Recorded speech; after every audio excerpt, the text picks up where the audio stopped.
Can we be sure that for the next 20, 30 years, we will have as stable a region, as secure a region, as conflict-free a region? Knowing that there are tensions between the big powers, knowing that rivalries are resulting in economic bifurcation, technological bifurcation, are we absolutely sure that for the next 20 years there will be no war? And I think the answer is we can't be absolutely sure. I think the most difficult one, which is going to be a long-term challenge, and that is managing the inherent tensions between wanting social cohesion among Singaporeans and being open and bringing in immigrants and foreign workforce. We don't have a lot of maneuvering room on the downside. You can't say, I send off all the foreign workers and then tomorrow we'll be okay. The concerns which people have about foreigners, about dilution, about values, about social impact, these are not unreasonable concerns. You can come from China, but you're not the Singaporean Chinese.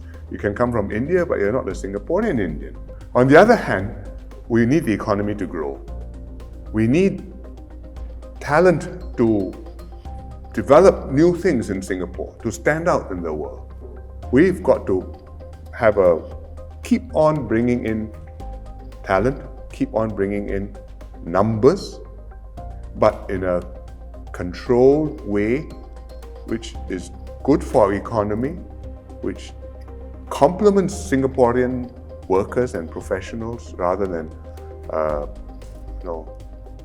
puts them out of a job.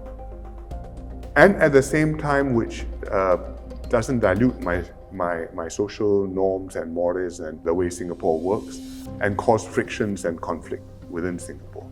You cannot go on just open your doors and anybody who wants to come can come. Millions want to come, literally, and we'll be swamped. So there is no doubt that we're spending more time on politics than before.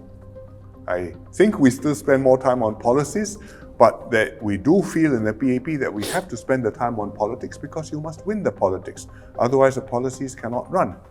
That's the way the system works.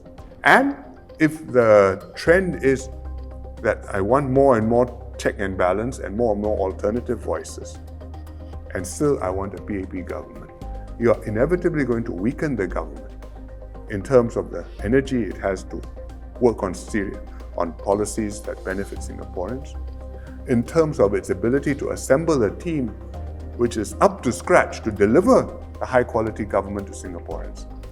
And I think the quality of government will go down, our policies will be less creative, the results will generate fewer benefits for Singaporeans, and at some point the political system will malfunction. It is a risk. Is there a magic number?